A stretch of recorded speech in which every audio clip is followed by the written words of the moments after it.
Shalom, bien-aimés dans le Seigneur, nous sommes dans la joie de nous retrouver pour une nouvelle semaine de méditation.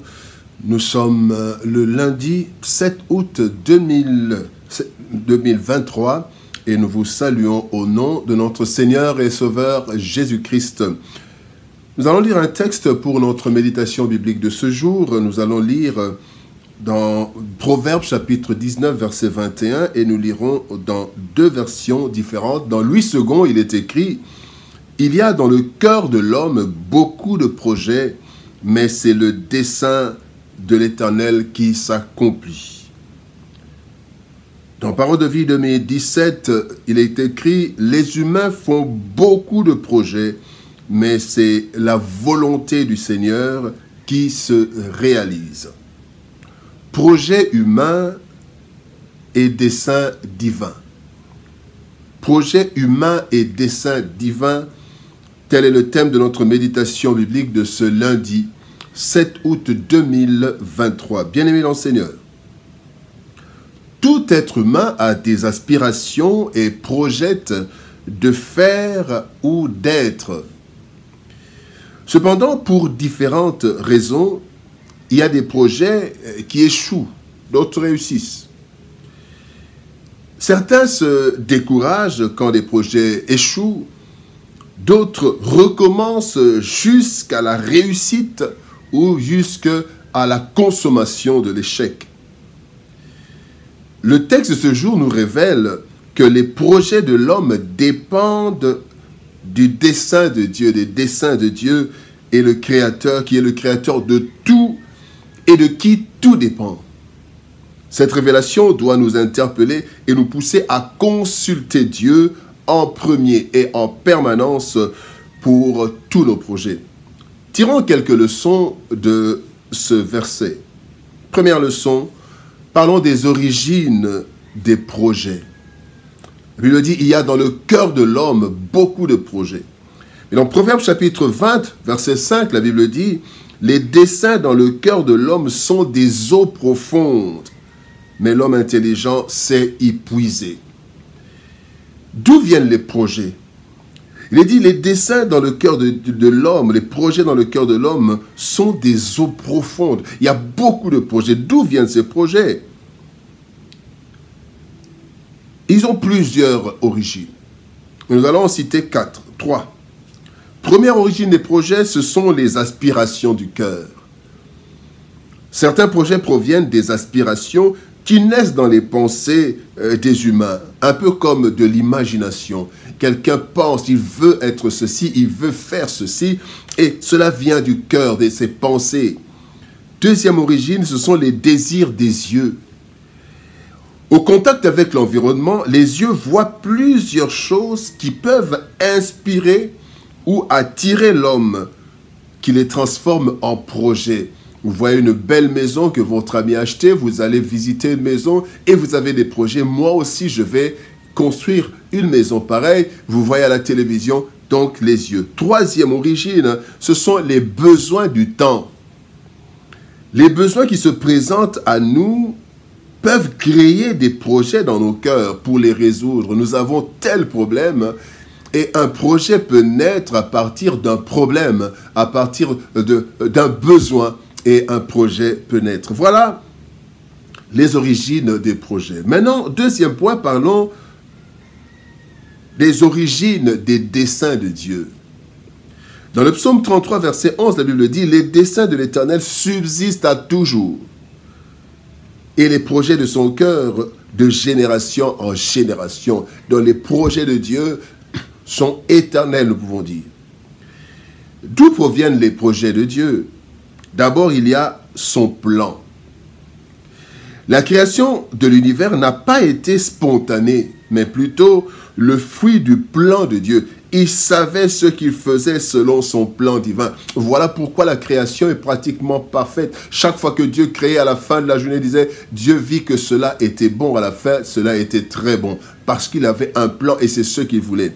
Deuxième origine, c'est son omniscience. Dieu qui connaît tout et même les moindres détails de la vie de chaque être humain a prévu des plans pour toutes nos situations, ainsi que le dit le psaume 139, verset 16. Sur ton livre étaient tous inscrits les jours qui m'étaient destinés avant qu'aucun d'eux existât, à cause de l'omniscience de Dieu. Troisième source des projets ou des desseins de Dieu, c'est son amour. L'amour pour son peuple. Et bien pour son peuple, dans son amour, Dieu a formé des projets de bonheur. Parce qu'il aime, il veut donner quelque chose de bon à son peuple. Et nous voyons cela dans Jérémie chapitre 29. Le verset 11 nous dit, « Car je connais les projets que j'ai formés sur vous, dit l'Éternel, projets de paix et non de malheur, afin de vous donner un avenir et de l'espérance. » Donc, dans l'amour de Dieu, Dieu prévoit des choses. Dans ses desseins, il prévoit des choses favorables pour son peuple, pour ses enfants. Et donc, les projets de Dieu, bien-aimés, proviennent de son plan, ce qu'il veut faire, de son omniscience, ce qu'il sait déjà qui va se passer, et de son amour, ce qu'il désire pour ceux qu'il aime. Maintenant, bien-aimés, en troisième point, parlons des projets soumis au dessein. Projets humains soumis au dessein divin. Proverbe 16, versets 2 et 3 nous dit, « L'être humain croit toujours qu'il agit bien, mais le Seigneur juge le cœur. Confie au Seigneur ce que tu fais et tes projets se réaliseront. » Proverbe 16, 2 à 3, parole de vie. Bien aimé, puisque nos projets ne peuvent réussir que lorsqu'ils concordent avec les desseins de Dieu, nous devons donc consulter Dieu en premier et en permanence, à travers sa parole, à travers la prière. Nous devons consulter Dieu. Ainsi, Dieu doit être associé, bien aimé, à 3 niveaux de nos projets. D'abord au niveau de la prise d'option, la décision même sur le projet. Bien aimé, avant de décider pour un projet, nous devons consulter Dieu pour sa volonté révélée, donc dans la parole. Est-ce que le projet que je voudrais entreprendre, est-ce que c'est conforme à la parole de Dieu? Mais aussi sa volonté révélée, et cela à travers la prière et à travers la voix du cœur. Deuxième niveau d'association de Dieu, c'est dans la conception. Maintenant je conçois le projet. La conception d'un projet devrait se référer à Dieu. Nous voyons Joseph, quand nous lisons Genèse chapitre 41, Joseph a eu le rêve et il sait ce qui doit se faire, mais il était encore avec Dieu pour la gestion, pour la conception. Il a donné à Pharaon la conception. Troisième niveau, c'est la gestion. La gestion d'un projet a besoin de l'orientation divine. Le psaume 32, verset 8 dit « Je te conseillerai, j'aurai les regards sur toi ». Et Joseph a mené le plan de salut jusqu'à la fin. Et il n'y a pas eu de la famine dans l'Égypte. Bien-aimé, toute entreprise sans Dieu est vouée à l'échec. Selon qu'il est écrit, si l'Éternel ne bâtit la maison, ceux qui la bâtissent travaillent en vain. Si l'Éternel ne garde la ville, celui qui garde veille en vain. Psaume 127, verset 1er. En effet, les projets de l'homme peuvent échouer à cause de la mauvaise motivation, à cause de la mauvaise conception, de la mauvaise gestion, compte tenu de la finitude de tout être humain. Cependant, Dieu, dans sa souveraineté et dans son omniscience, maîtrise tout. Ainsi, comme il maîtrise tout et il est le commencement et la fin de toutes choses, bien-aimés, nous avons tout intérêt à nous tourner constamment vers lui, du début à la fin de tout projet, et nous réussirons. Prions.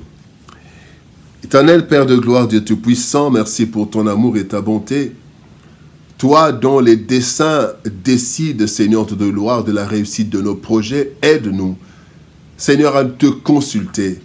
Que nous puissions te consulter, Seigneur de gloire, du début à la fin de tout projet. Car, Seigneur de gloire, si nos projets ne concordent pas avec tes desseins, ces projets ne réussiront pas. Aide mon frère, aide ma sœur. Celui qui a peut-être échoué, qu'il rentre à toi pour savoir pourquoi il a échoué, pourquoi ce projet n'a pas réussi. Peut-être que ce n'est pas ce projet, peut-être que c'est au niveau de la gestion de la conception. Aide-nous, Seigneur, afin que nous puissions réussir. Nous voulons te consulter avant, pendant et, Seigneur de gloire, jusqu'à la fin de tous nos projets. C'est dans le précieux et puissant nom de Jésus-Christ que nous avons ainsi prié, Père. Amen. Bien-aimés dans le Seigneur, que Dieu nous bénisse. Shalom, au revoir, bon début de semaine. Et par la grâce de Dieu, nous nous retrouvons demain pour une nouvelle méditation. Shalom, au revoir et à demain.